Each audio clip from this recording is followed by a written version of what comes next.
Cuando estás emprendiendo, un elemento clave es la capacidad de resolución de problemas. Es prácticamente lo que más se valora, ¿no? Hay que engañarse, ¿no? Emprender es muy duro. La mayoría de las veces sale mal y es durísimo por el camino, tanto a nivel físico como a nivel mental. Trovit es una empresa que fue uno de los mayores exits del ecosistema español. Creo que se vendió en 2015 por 80 millones. Claro, yo entro allí, entonces era una empresa pues, de 15, 20 personas. Vi que alguien muy cercano a mí o en un ambiente donde yo había estado lo había conseguido y es un poco el si él puede, yo también.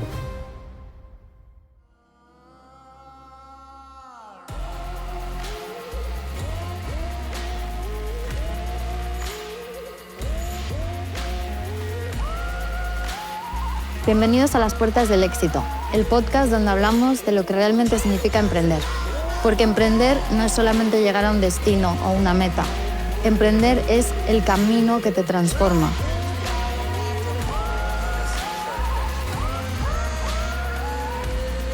Hoy nos acompaña Juanjo Mostazo, ingeniero informático, emprendedor y business angel. Él no ha tenido nunca miedo a abrir esas puertas. Bienvenido, Juanjo. Muchas gracias por estar aquí hoy. Hola, buenos días y gracias por la invitación. Técnico ingeniero convertido en emprendedor. Cofundador de empresas como Bitmotion y Oma Games. Experiencia que transmite a través de su experiencia como CTO en K-Fund. ¿De qué depende de que se abran las puertas del éxito, Juanjo? Yo creo que lo primero es definir qué es éxito, ¿no? Porque el éxito tampoco es una palabra o un concepto universal que aplique a todas las personas, ¿no? Creo que fundamentalmente hay que tener ambición. Otra es que hay que trabajar muy duro.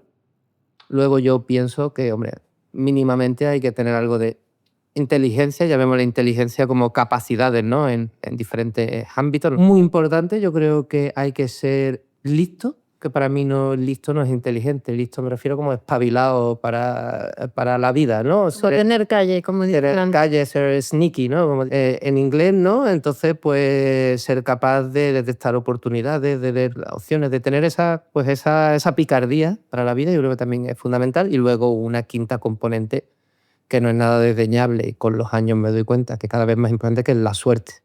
Hay que tener una pizca de suerte, en mayor o menor medida, de dar con las personas adecuadas, de dar con la idea adecuada en un mercado que tenga viento de cola o que en un momento dado te encuentres vientos de cola a medida que estés emprendiendo, que sea el momentum adecuado. Cuántos proyectos maravillosos que se han emprendido no han funcionado porque a lo mejor no llegaron en el momento adecuado. Si se hubieran hecho 5 o 10 años más tarde o 5 o 10 años antes, pues hubieran triunfado. Es decir, hay una serie de componentes que no se pueden controlar. En tu historia hay algo que destaca, tu curiosidad constante. Has estudiado ingeniería, árabe, geografía e historia.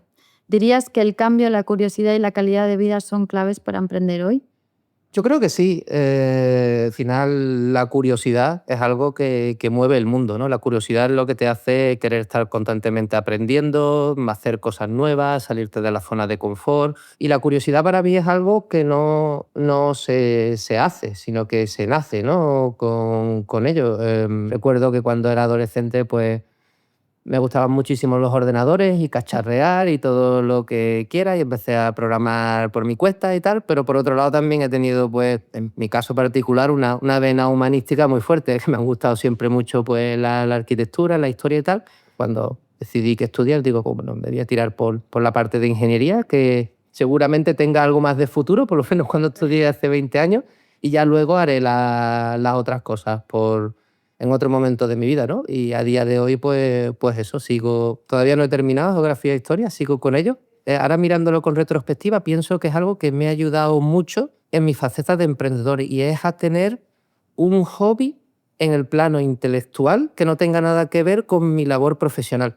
Es muy importante desconectar a nivel físico. Yo creo que la importancia de hacer deporte y tal es fundamental, eso lo hacemos todos, pero luego también yo creo que es interesante tener esa desconexión en el plano intelectual que te haga, o no es ponerte con el móvil ni ponerte a ver la tele, que digamos dejar la mente en blanco, ¿no? Es coger y vaciar el buffer y rellenarlo con otra cosa. Aunque sean pequeñas dosis, es como que ayuda a resetear y a recargar las pilas al día siguiente. Y a mí personalmente me ha ayudado mucho. Que no digo que haya que estudiar, pues a gente que le guste la música o que Sí, o leer o tal, pero a mí me ha funcionado bastante bien, y yo de hecho ahora a los emprendedores con los que me topo, pues es algo que les recomiendo, ¿no? Que hagan deporte y que intenten buscarse una una ocupación para resetearse. Al terminar tus estudios de ingeniería, te imaginabas trabajando para grandes empresas de software en Estados Unidos.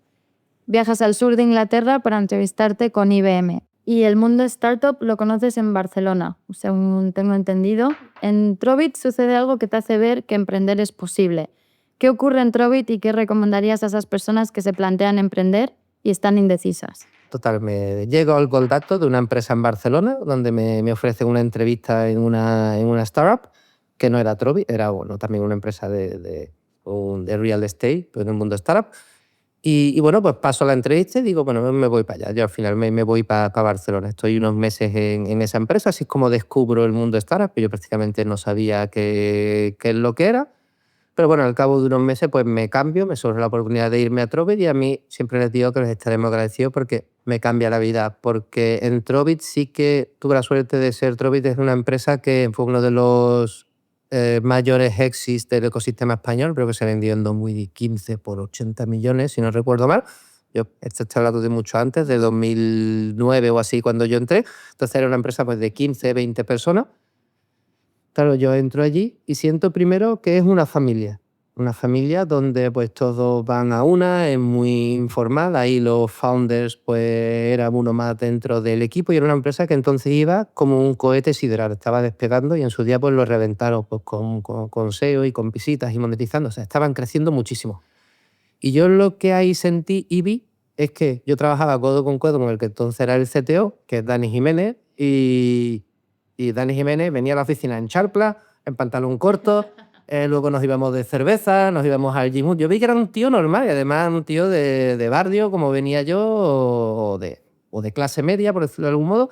Y ahí fue cuando me di cuenta, es que yo lo estoy viendo a Dani, yo lo admiro, me inspira, y digo, pero es que si él lo ha hecho, yo lo puedo hacer también, ¿sabes? Ahí es cuando yo Identificas un... ahí hago clic, no, pues digo, esto es posible. Y fue un poco donde me puso la semilla de luego, en otro momento de mi vida, pues animarme a dar el salto. Porque vi que alguien muy cercano a mí o en un ambiente donde yo había estado, Lo había conseguido. lo había conseguido y era posible. Y es un poco el si él puede, yo también. Yo lo que recomiendo es, sobre todo, intenta trabajar en una startup. Y en una startup en una fase relativamente inicial. No muy inicial, porque todavía está un poco muy nebuloso, muy blurry, pero no tampoco en una fase de scale-up, porque ya estás más encapsulado, hay más procesos y tal. Pero en una startup en fase mediana tienes muchas posibilidades, todavía hay muchas cosas en ebullición, están pasando muchas cosas interesantes, te tienes que convertir en una navaja suiza, tienes que trabajar con varias gente, se valora mucho la proactividad, El equipo, ¿no? el trabajar en equipo y tal, y es sobre todo el ambiente idóneo donde yo creo que puedes desarrollar un rol más polivalente. Sobre todo yo creo que si no aprendes a ser de lo sneaky, o sea, ser listo, espabilado para la vida, porque yo creo que eso es algo que tiene que venir un pelín de fábrica, aunque lo tengas escondido, pero sí lo puedes curtir, lo puedes potenciar. Un elemento clave es los problem solving skills, ¿no? La capacidad de resolución de problemas es lo que más se valora, ¿no? Entonces, pues en un ambiente así como tal,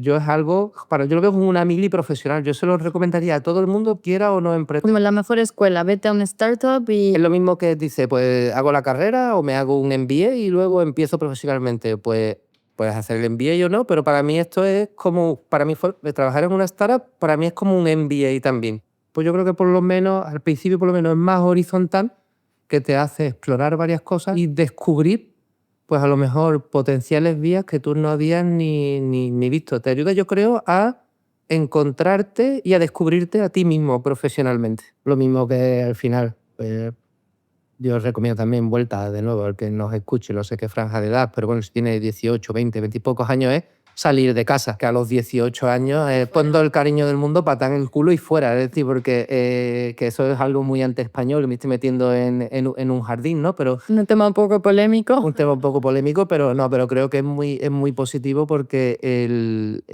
irte de casa, el tener que aprender a poner una lavadora, a hacerte de comer, a estar en un ambiente fuera de tu zona de confort, de tus amigos, el tener que abrirte y conocer gente nueva. Yo creo que eso es muy importante para tu desarrollo como persona y de cara a la madurez, pues lo mismo al final un poco es como trabajar en una startup, es salir de tu zona de confort, ¿no? Sí, ahora que dices eso, también en otras ocasiones tú has hablado de salir de la cueva del técnico. Me gustaría que me expliques un poco eso, qué te hizo a ti darte cuenta de que era hora de exponerte. Pues eso es una fase de mi vida diferente porque al final en mi carrera profesional, pues sí, yo tuve unos años dedicados más a la parte de desarrollo, ingeniería pura, estamos con poco interés en negocio. A mí lo que me motivaba pues eran los retos técnicos, el crear productos y tal. Y es un patrón bastante común entre teching, ¿no? Luego incluso a la hora de emprender, pues bueno, tuve la suerte de encontrar a los partners adecuados, donde nos complementábamos muy, muy bien, pero sí que yo siempre lo digo en modo de a medio verdad y medio mentira, pero yo creo que es más verdad que mentira, que yo tardé años con hablar el mismo lenguaje y entenderme con... Éramos 3 founders, había uno de negocio, otro de operaciones y luego estaba yo. Yo prácticamente me metía a hablar por la persona con mi partner de negocio y no nos entendíamos. Si hablábamos, él era incapaz de bajar a la parte técnica, yo era incapaz de acercarme al negocio, era como que estábamos hablando y estábamos en las antípodas y luego llegaba, menos más que teníamos al del medio de operaciones, pero decía, pero si estáis hablando de lo mismo, si es que lo que tú dices, le quitamos esto, le ponemos esto y lo que tú dices tal, y ya es posible, ya como encaja. Es decir, yo no creo que sea tanto, ahí me di cuenta un poco, a medida que esto es un proceso que pasan los años, que si quería seguir formándome y quería tener una visión más completa, pues tenía que ir poquito a poco saliendo de negocio y aprendiendo, saliendo de tecnología y yendo a parte de negocio. De hecho, es bastante común que técnicos del CTO, a medida que crecen profesionalmente, pues estudien un MBA y hagan otro tipo de cosas para que les dé una visión más completa. Yo mi MBA al final me lo he hecho a base de guantazos y en la calle, pero es eso, ¿no? Entonces, pues cuando salgo realmente de la cueva es porque, y es otro cambio en mi vida al que le estaré siempre eternamente agradecido, durante mis últimos años de emprendimiento me dieron la oportunidad de entrar en Seed Rocket, que para el que no lo conozca, pues como es en España una asociación de emprendedores para ayudar a otros emprendedores. Se hace un par de veces al año un campus con mentorías para mentorizar a chavales y tal, una especie como un Y Combinator a la española, vamos a ponerle con muchísimos comillas, pero bueno, lo más parecido a eso sería. Y entonces es cuando me invitan a participar, a ser mentor, porque también es una manera de devolver a la comunidad un poco, ¿no? De ayudar a Claro. chavales que están empezando, por lo cual a mí me motivaba bastante. Y ahí es donde empiezo poquito a poco a hacer network, a relacionarle pues, con otros mentores, con otros emprendedores, tan técnicos y no técnicos, y empiezo a mentorizar a proyectos, a ayudar a otros chavales. Claro, los chavales pues te cuentan sus negocios, te cuentan sus casos de uso. Y es como que vas saliendo poquito a poco de la cueva técnica. Y ya es un proceso que tarda años y a medida que has conocido a la gente, el proyecto, empiezas a invertir y tal. Y bueno, a día de hoy pues sigo siendo muchísimo más técnico que persona de negocio, pero es algo que he ido expandiendo con... Y luego el miedo también de quedarte sin un salario, ¿no? Eso tiene que ser un poco... Esa fue una reflexión importante y yo ahí la tomé antes de dar el salto. O sea, yo después de trabajar en Barcelona y de irme de Trovit y luego saltar por otro startup en Barcelona, por circunstancias vitales que me apetecía de nuevo salir de la zona de confort, irme al extranjero, me voy a Berlín. Berlín también, pues con el tenemos otra startup, empiezo a trabajar. Claro, ya en Berlín ya pues siendo ya un programador senior y como un buen trabajo y un buen salario y tal. Conocí a los que entonces eran mis actuales socios y me decido a emprender. Y un poco la reflexión que tuve fue la siguiente. Digo yo entonces, creo que tenía 27, 28 años, tenía un buen salario, para vivir bien, para ahorrar. Y ahora digo, bueno, me voy a tirar a la piscina y voy a emprender. Y entre comillas me estoy jugando el renunciar a todo esto, ¿no? Tirarme a la piscina es, para mí, si yo siento que realmente lo que quiero hacer y que es algo que quiero probar en mi vida, es ganar o ganar. ¿Por qué? Porque lo más normal, o sea, lo anormal es que me vaya bien. Supongamos que te va bien. Bueno, pues has ganado. Maravilloso, ¿no? Qué suerte, te ha tocado la lotería, por decirlo de algún modo. Pero es que si no te va bien, tú dirías, uy, qué pena, que he fracasado, qué tal, que soy un inútil. No, todo lo contrario. Ganas también. ¿Qué es lo que ganas?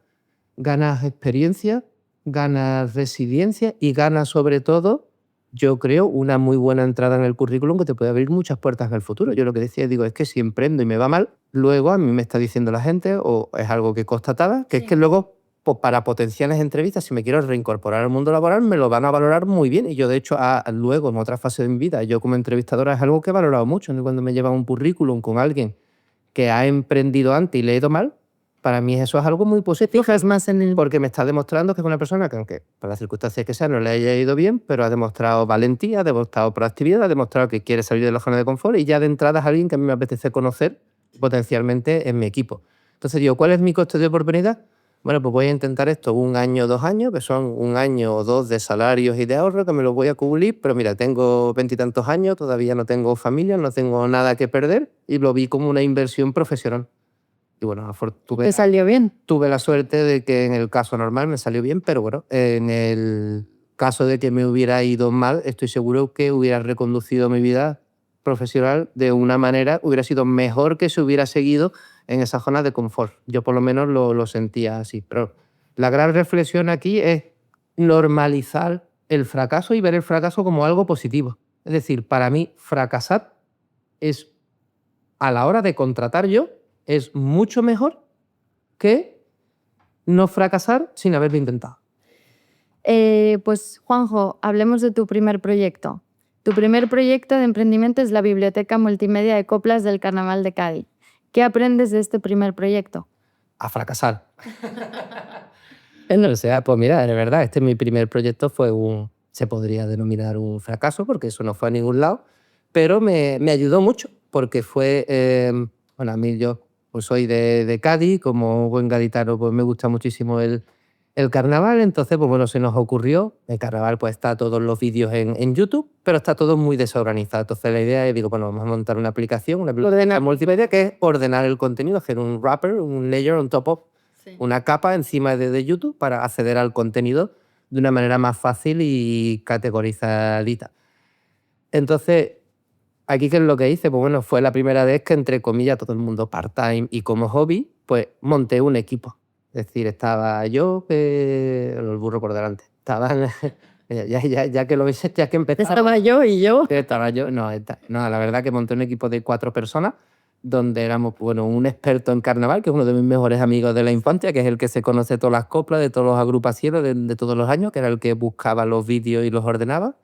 Había un desarrollador de iOS, uno de Android, todos amigos míos. Qué bien. Y hay un poquito que al final que coordinaba el proyecto y monté el back office, ¿no? Y conectando todas las piezas.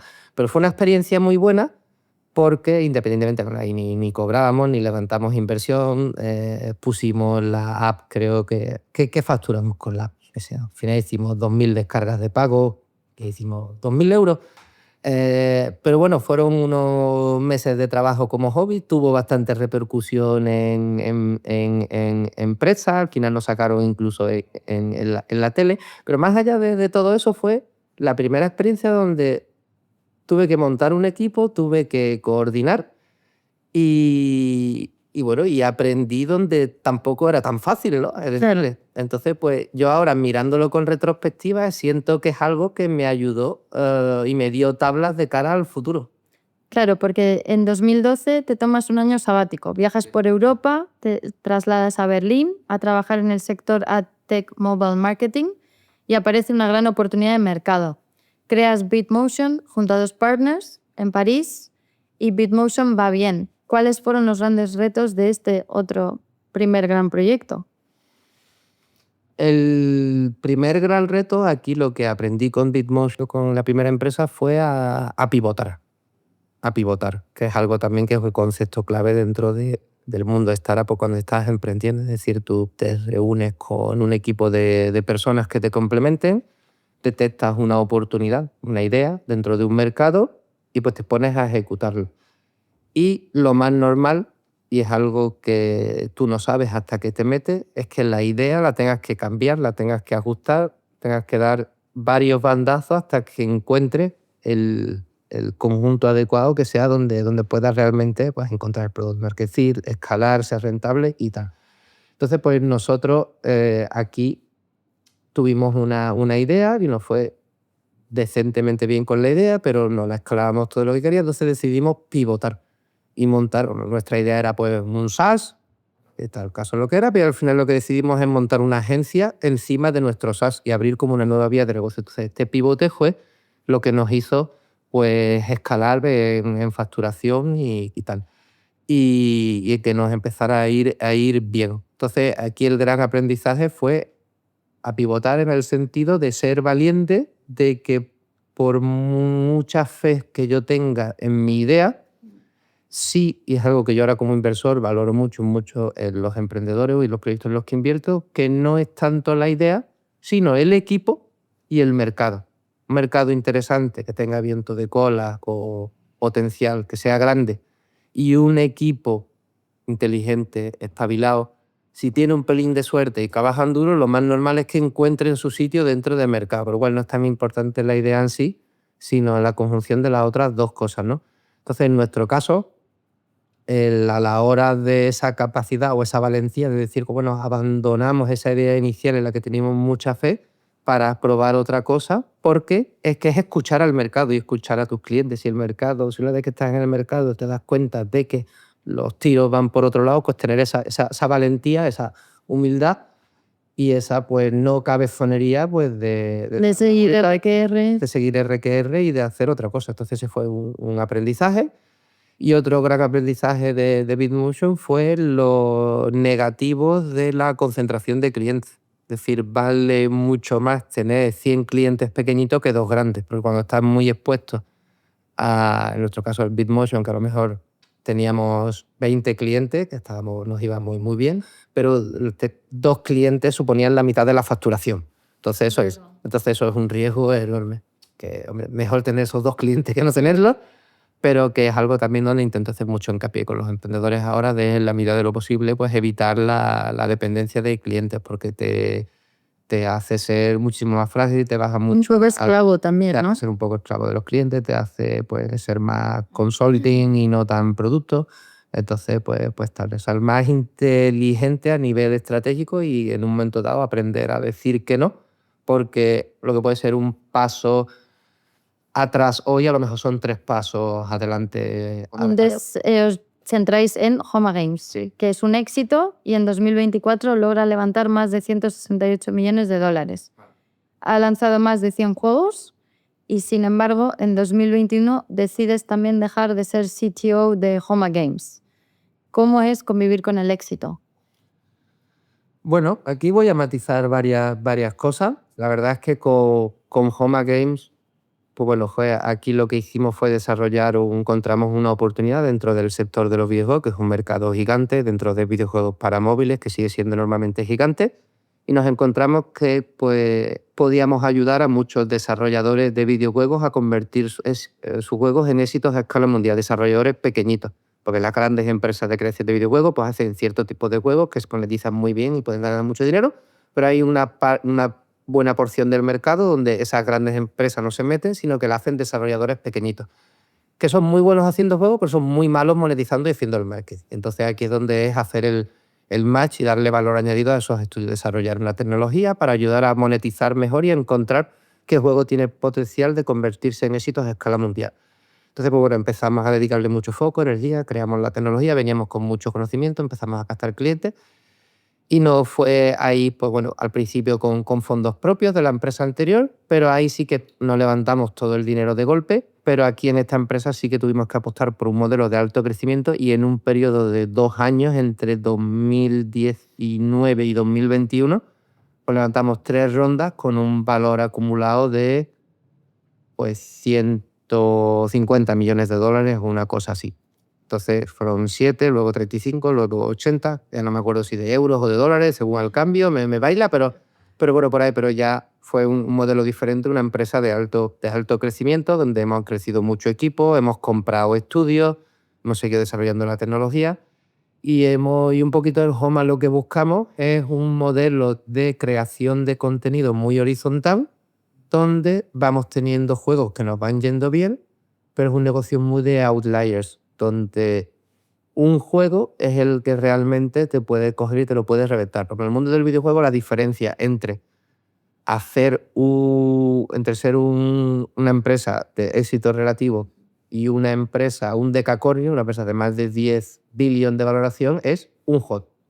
Solamente uno. Solo uno. O sea, Candy Crush. Candy Crush es lo que hace a Kings, es lo que han sacado todas las empresas que han tenido grandes éxitos han tenido un juego muy bueno y 27 reguleros.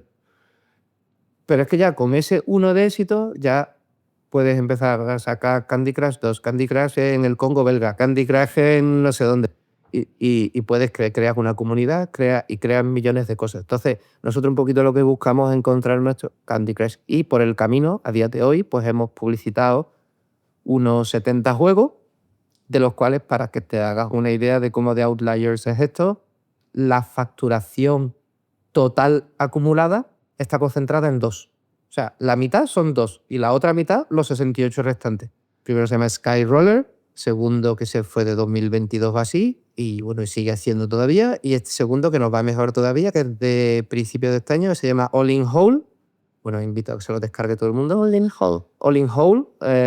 Aquí, pues bueno, para haceros una idea, la facturación de All in Whole prevista para este año va a suponer 2/3 partes de toda la facturación de Homa, todo de un juego. Nosotros un poco la visión de lo que queremos conseguir pues es en desarrollar títulos que se conviertan en leyendas y que sean pues en éxitos a escala mundial.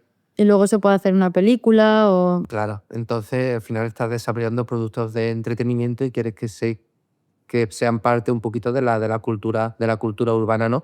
Y después de ahí te conviertes en Business Angel en tu vuelta a Málaga y también te haces CTO de Venture Capital en español, un fondo de capital de riesgo K-Fund. ¿Cuáles son los errores que destacarías de tu trayectoria y de cuál has aprendido más? De todo lo que hemos hablado un poquito. Tú me preguntas por los errores. ¿Qué errores he cometido en esta última fase? Pues muchos, y sigo cometiendo errores todos los días, ¿no? Yo creo que al final el principal es pues el haber sido más humilde, el no haber sido más humilde al principio. Como todo, yo creo que cada vez que entras en una industria o empiezas a hacer algo nuevo, tú como que te crees que sabes todo o muchas cosas y cuanto más tiempo estás, más cuenta te das que no lo sabes. Y en el mundo de la inversión, pues es que siento, no te diría tanto de cometer errores, pero siento que aprendo cada día, que es algo que es lo que me motiva a seguir colaborando con proyectos, a seguir pues invirtiendo, a seguir tal. Quizás lo que debería haber hecho mejor, estoy empezando, es a haberme formado un pelín más al principio.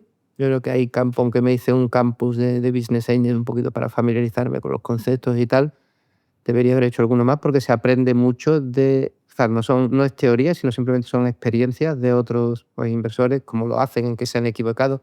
Es decir, intentar haber redoblado el esfuerzo en conocer más de los errores de los demás, que yo creo que ahí es donde se aprende. De luego, nadie va a venir que te diga lo que tienes que hacer, por lo menos que te digan lo que han hecho mal. Quizás el haber trabajado mal la network al principio. Haber empezado a invertir un poquito más de manera suave al principio y solo con los años haber ido redoblando y creciendo las inversiones, porque buena parte del deal flow de calidad, deal flow son oportunidades de inversión que llegan mucho más cuando tienes ya una network, una serie de contactos de calidad. Las grandes oportunidades, los grandes negocios vienen cuando te las pasan conocidos, te las pasan amigos, te las pasan gente que está dentro y cuando ya has construido un poquito de marca personal en el sentido de que has podido demostrar que eres capaz de aportar valor añadido más allá de capital puro. Lo que te diferencias como business angel, que un fondo y tal, es que sueles tomar más riesgo y entrar en una fase inicial de compañía, pero también es porque podéis aportar, por lo menos intentarlo, algún tipo de valor diferencial más allá del capital, sea por tu experiencia, sea por tu network, sea por tus errores que puedas compartir. Y yo sí que he intentado posicionarme en el sentido de que, además, porque genuinamente creo que, y por lo menos me lo dicen, que ayudo es, sobre todo con la parte más de advisory y técnica, de ayudar a los CTOs, ¿no? Y en la faceta de Business Angel, según tengo entendido, mantienes un primer encuentro con la startup de 30 minutos y luego tardas 2 o 3 semanas para decidir si inviertes o no. ¿Qué es lo primero que te llama la atención de un proyecto? Ya hemos hablado un poco del equipo, pero ¿qué dirías que es lo que te llama y dice...? Fundamentalmente, bueno, lo que es el proceso de inversión también varía bastante, pero bueno, en general sí, como poco un par de calls, conocer al founder, luego a mí me gusta siempre conocer al responsable técnico, sea founder o no, idealmente que lo sea. ¿Y qué es lo que me llama la atención? Pues es que es el equipo. En una fase temprana, 80% es el equipo. Y luego un poco más para mí el mercado. O sea, pues vuelvo a las 5 cosas. Si es un equipo que son inteligentes, que son espabilados para la vida, que tienen ambición, que tienen hambre y están en el mercado adecuado, encima tienen un poquitín de suerte, lo normal es que hagan alguna cosa interesante y salgan para adelante. La idea es importante, pero me importa muchísimo menos, porque lo más normal es que la experiencia dice que la van a tirar a la basura y van a encontrar otra cosa más adelante, o la van a evolucionar o tal.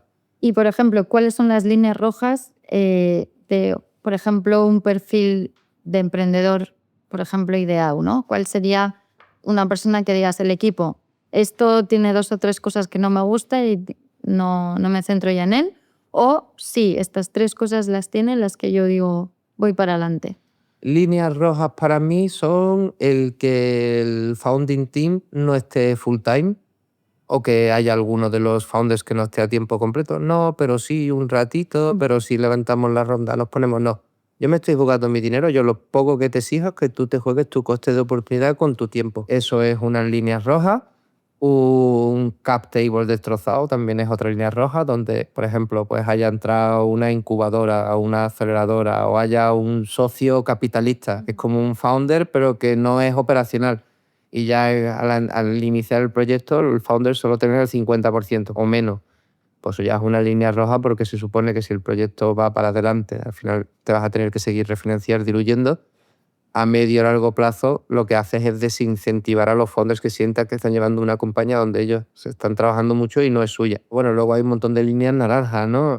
Es decir, solo founder para mí es una línea naranja porque emprender es muy duro, entonces estar acompañado reduce las posibilidades de burnout y de poder apoyarte y de tener mayor estabilidad emocional a largo plazo.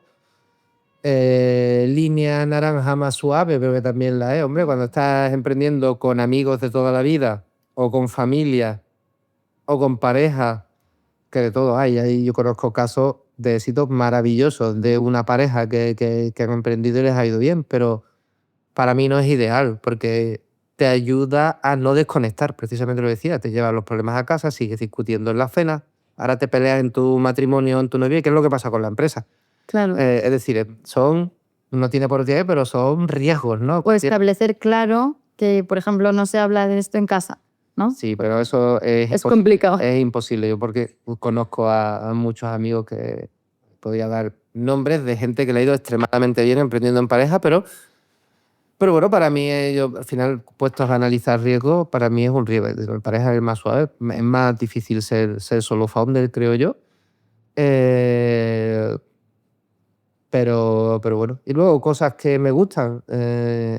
Cosas que me gustan, pues yo creo que sobre todo un equipo complementario. Ujú. No una línea roja, pero sí una línea naranja oscura, es que no haya un co-founder técnico. Es decir, si es un proyecto donde hay una parte de tecnología, como suelen ser las startups, eso creo que son proyectos de alto crecimiento donde te puedes apalancar en tecnología para darle crecimiento exponencial al negocio, pues el que no haya un co-founder técnico yo creo que resta muchos puntos. Es decir, porque es alguien que tiene que estar ahí, que lo tiene que pelear, que tiene que luchar. Si tú al final eso lo externalizas, tal, pierdes mucha flexibilidad, tienes que tener algo. Entonces yo creo que las habilidades y las capacidades del equipo, como de complementarios sean, y que haya pues un cofundador técnico, pues es algo que me gusta mucho. Y luego cosas que me gustan también, lo comentábamos antes fuera de cámara, es idealmente serial entrepreneurs, gente que haya emprendido antes. Gente que haya emprendido antes, no necesariamente bien. Es decir, vueltas a normalizar el fracaso. Yo prefiero 1000 veces invertir en alguien que ha emprendido y le ha ido mal que alguien que emprende por primera vez. Obviamente también hay que darle oportunidad de ella. Invierte en gente que emprende por primera vez, pero es mucho más probable que vaya mejor una compañía de alguien que ha emprendido antes aunque le haya ido mal, que alguien que empiece nuevo, porque ya en esta nueva compañía va a poner en valor muchos errores que no ha cometido antes. O sea, va a intentar no cometerlo. Y hablando de tu modelo de inversión, hablas de ultradiversificación y quieres llegar a 250 compañías. Si no me equivoco, el año que viene son inversiones a largo plazo y de alto riesgo. ¿Cómo se convive con el azar, el riesgo y el fracaso o su posibilidad? En mi modelo sí que es un poquito atípico, como tú comentas, porque normalmente en un fondo o en un inversor más profesional suele hacer 50, 60, entre 30 y 60 compañías en 5 o 8 años y concentrar una primera mitad del capital para primeras inversiones y una segunda mitad para follow-on, para seguimiento y acompañamiento en la cuenta. Invertir es muy fácil. O sea, hacer primeras inversiones, porque es una cuestión de tener un poco de ojo, de tener muy buen network, de que las oportunidades lleguen porque estén muy curadas, y luego hay que tener suerte. Porque al final, con una fase tan inicial, hay un componente de azar, de ahí la diversificación, que no sabes la que te va a ir bien. Lo que es realmente complicado es cuándo hacer follow-on y cuánto, es decir, cuando la compañía sigue creciendo y se vuelve refinanciando o está pasando por un momento duro, el realmente tener la capacidad de análisis de apostar por la compañía en un momento dado o no, porque ahí es cuando ese redoble de la inversión es como lo que realmente te puede dar en valor absoluto, ¿no? En términos relativos, un múltiplo más interesante. Y también cuando salirte, porque a lo largo de una vida de una compañía que va medianamente bien, este tipo de inversiones son muy líquidas, entonces hay una serie de momentos muy limitados donde tienes ventanas de liquidez donde te puedes salir. Pues es saber cuándo salirte o no salirte. Y para ir terminando, Juanjo, nos gustaría que lanzaras 2 preguntas. Uno, nuestro próximo invitado, que le preguntarías a alguien que ha alcanzado el éxito. ¿Qué le preguntaría a alguien que ha alcanzado el éxito? ¿En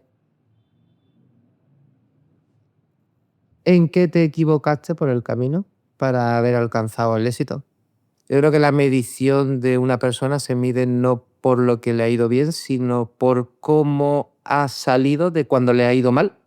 Es decir, qué cosas hiciste mal y cómo saliste de ellas. Yo creo que eso es algo súper interesante para aprender. Y luego, ¿a quién recomendar? Pues, ¿qué quieres? ¿Que un emprendedor, un inversor, dame un poquito de pistas que te quiero? Pues te puedo recomendar, te puedo hacer una lista de 100 personas.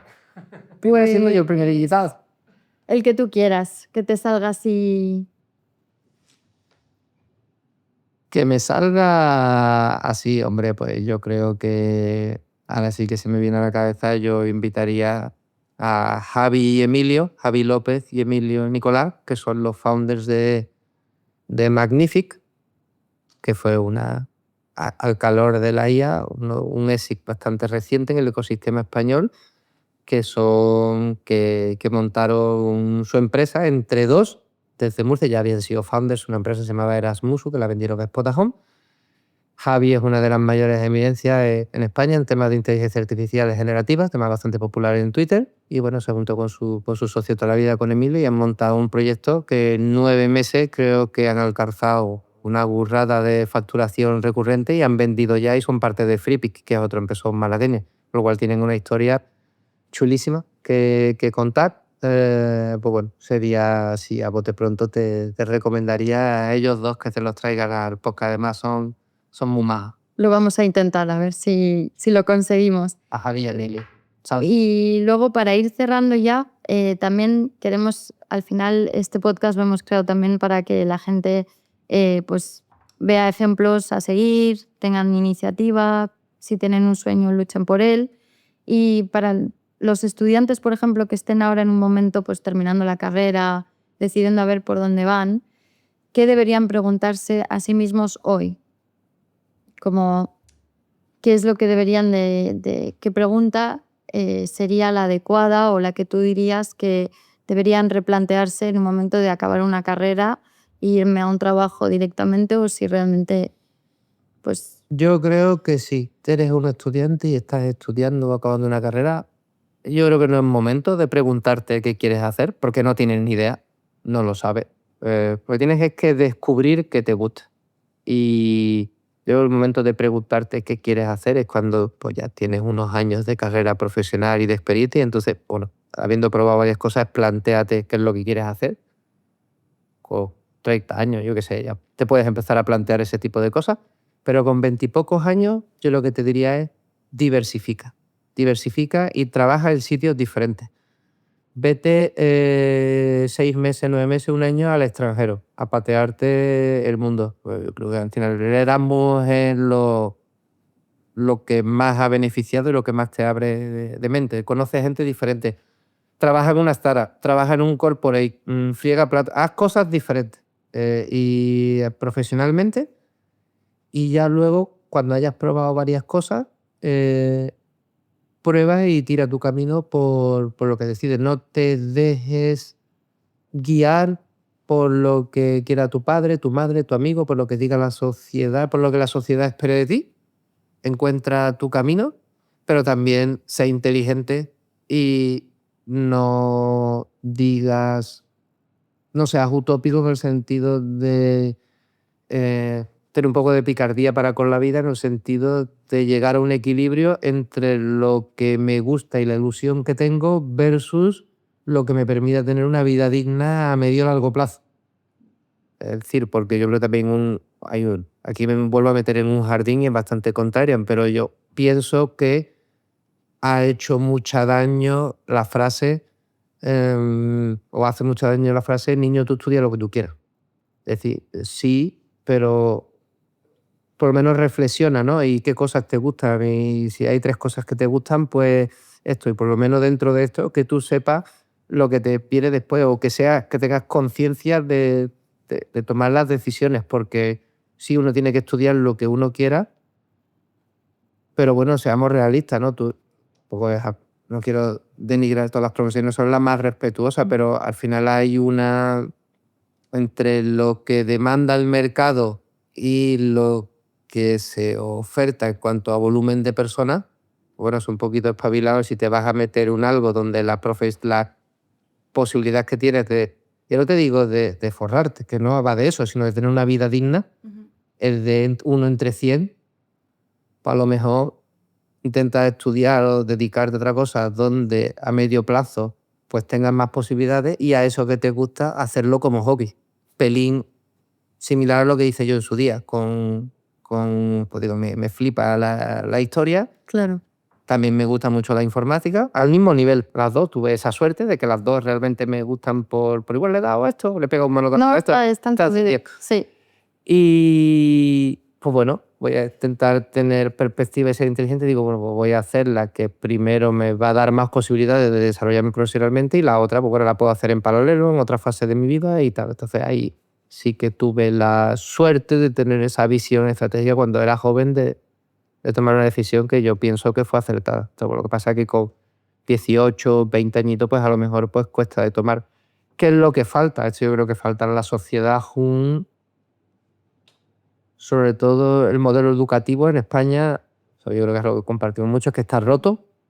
Está roto, los institutos y las universidades están completamente desconectadas del mundo real, completamente desconectados del mercado, y hay una oportunidad inmensa para disrumpir eso. Porque lo que no puede ser es que la gente se meta en la universidad o incluso durante la universidad y no sepa qué es lo que hay fuera ahí en la calle. Debería haber, yo creo que formación más práctica, debería haber muchos más internships, formaciones duales y mixtas, sobre todo. Igual incluso antes, ¿no? En el primer curso ya irte a una oficina o un despacho. Totalmente, y eso en otros países así yo creo que por lo menos les ayuda. Tenemos mucha teoría y cosas, pero sobre todo el principal problema es la gran desconexión que hay del mundo real y de lo que demanda el mercado con